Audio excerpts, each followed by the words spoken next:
What's up, YouTube? Welcome back to my channel. What's going on with my hands here? Thank you for clicking back over here. I want to show you two order types that I use that make my day trading life a heck of a lot easier, and I believe can do the same for you. I don't think I've ever recorded a YouTube video at night, and it's pouring rain, so there's that. I am demonstrating these on TD Ameritrade's platform ThinkOrSwim, but I use these regularly on eTrade Pro as well. The only other two platforms that I use are Webull and First Trade, and as far as I know, they do not offer these order types. But if you'd like another tutorial on how to place these orders on eTrade Pro or ThinkOrSwim Mobile, let me know in the comments below. I'll show you how to set these up and in which scenarios I typically use them. The first one is the order type that I use the most, and that is the quote trigger. This type of order lets you set up your trade first, but it only gets sent if the ticker symbol touches the price level that you choose beforehand. So you can use this order type to enter a trade or close a trade. Let me show you how I use this quote trigger. Step one is to know which price level you want your order to be triggered. I will use an example from this morning. So I happen to be recording this on a Tuesday. I really try to take Tuesdays and Thursdays off of trading entirely. It's just a personal schedule thing. However, if this certain trade occurs, I like to trade it because I consider it a high probability winner, and because I can set up this conditional order that does not require my eyeballs to be watching the charts, waiting to see if it happens. So let me explain what this is, just really quickly, hang with me. So I define the opening range as the high and the low of the first 15-minute candle. So I'm on a 15-minute chart here for SPX. Here's the high and the low, and this is what I consider the opening range. A break of one of these levels would be a breakout. This morning, about 30 minutes, whatever, or I usually wait to even look at the charts until 30, 45 minutes, an hour has passed. So this morning, I see that the first break is to the upside. So to me, the second breakout would be a break of the opposite side. In today's case, a break of the low of day. So that is step one for me. I want to take a trade if the low of day is broken. So again, you want to know exactly which price level you want your order to be triggered. And I do use the exact cents. So like the low of this candle is 39.7589. You can see that right up there. And so I'm going to take that number and I'm going to go set up my order. Come to the trade tab. I'm a 0 DTE trader, but of course this works for any time frame. Step two is to know which trade you're going to want to take if and when that price level is touched. So I'm going to come here, and like this morning, I sort of guesstimated, and this just comes from experience and knowing what it is I'm going to want to trade if the level breaks. I guesstimated that I was going to want to sell a 5-wide vertical credit spread and be short the 4,000 strike if that level was broken. So I come here, I right click, I set up my order like I would any other day, and make sure your contract sizes are right, double check those strike prices, ignore the price for a second, and come straight over to this little settings wheel. And the first thing I do when I get to this order rules screen is I come down, and because I have the number stuck in my head, and I usually do this really quickly on my phone, which by the way, I think it's even easier to set this up on the phone. Type in, your price level. Please make sure you have the arrow right. To the left is at or below, to the right is at or above.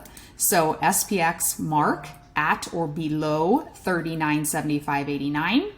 And then the only other two fields that I change is I come up here where it says limit linked to, and I scroll down to the mark. I have tried other things. This is what I'm using. This is what I like. Now, The limit offset is the other field that I change. If I want to be aggressive and get in right when the level breaks, I'll just leave it at 0.00. If I want to be a little bit more conservative, I start tapping this thing up. So I'm okay to be like, conservative to me is 15 cents. That's pretty conservative on a 5 wide credit spread, is to ask 15 cents above the mark. And the higher you tick that up, the more conservative it is you'll be. So what I'm saying, first let me save this screen. What I am telling TD is that if and when SPX breaks the low of day, send this order. And what price are you sending it for? The mark plus 15 cents. So this order did get triggered because we broke the low of day on this candle. And whatever the price of, well, the price of this spread must have been $1. The mark must have been at $1 because I got filled for $1.15 like 10 minutes after the break. So I must have got filled like somewhere up here. Actually, I'm sorry. My actual fill time was 7:39. So yes, somewhere in this candle I got filled. So that's it. That's the extent of how I use that particular order. It's just for the entry.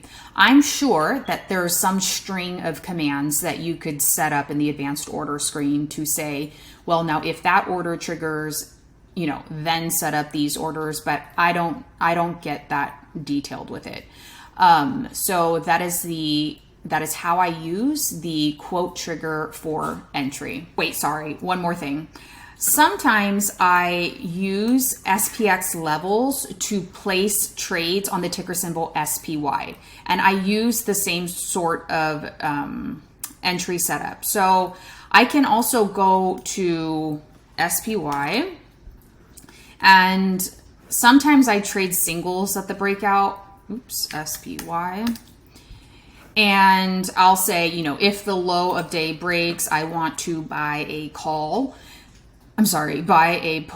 And so I'll come to some in the money put and do the same sort of thing. So, but using SPX. So I can set up my SPY order, but still use SPX as the trigger in this order rule screen. So I hope that makes sense.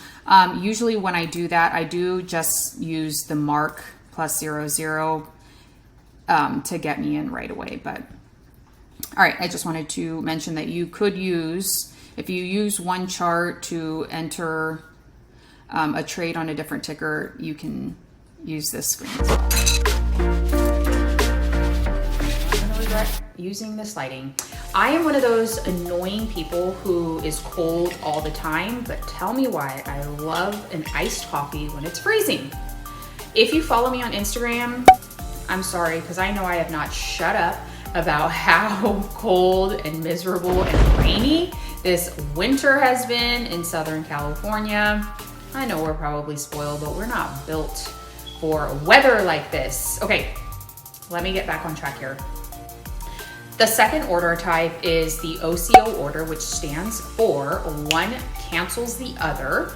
This is an order type that you'll have two working orders, and you can use this for entering a position or closing a position.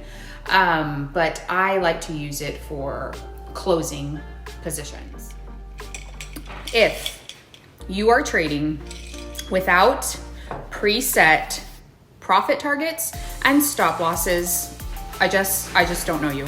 I do not relate to that type of trading. I'm sure there are great strategies that don't have predetermined stop losses and profit targets, but I just am incapable of trading like that.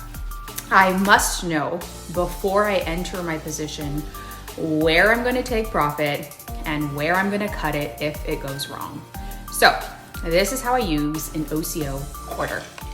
All right, this is how to set up an OCO order for closing a trade. I normally use this when I trade SPY singles, so just buying calls or just buying puts. And I don't love trading SPY singles because I'm not really fast or a scalper. But when I do, I love using this type of order because then it's truly like a set it and forget it type of trade. Once I'm in, I set this order and I have no other decisions to make. I let the price action fill one of my orders and that is it. That is it. So I've just taken a small position here on demand. I've just bought SPY calls. So once I know what my fill price is, which is $2.51, I know what my profit target is, which for me is usually 25 cents the way I trade these, and my stop loss is 50 cents. So let me set up both my sell to close and stop loss. From this screen, you can either right click here and create the opposite order, or right click here and create a closing order. When you get to this screen, you're going to make sure advanced order from the drop down menu, scroll all the way down to OCO. And then let's go right click, create duplicate order. And so the first order we're going to set is our take profit order. If I got filled at $2.51 and I want to take profit if the premium increases by 25 cents, that price is going to be $2.76. And then if my stop loss is 50 cents, that would be $2.01 based on my earlier fill price. And this is really important. You need to make sure you click stop or stop limit if you want to use that. I usually just use stop. And that's it. So you confirm and send it. Come back over to your monitor tab, make sure that little link button is there. And all this means is that if this order gets filled first, which I hope it does, that's my take profit order, then this order gets canceled. If this order gets filled, then this order gets canceled. When I trade these, I can literally walk away and let the order do its work. That's how I use the OCO order.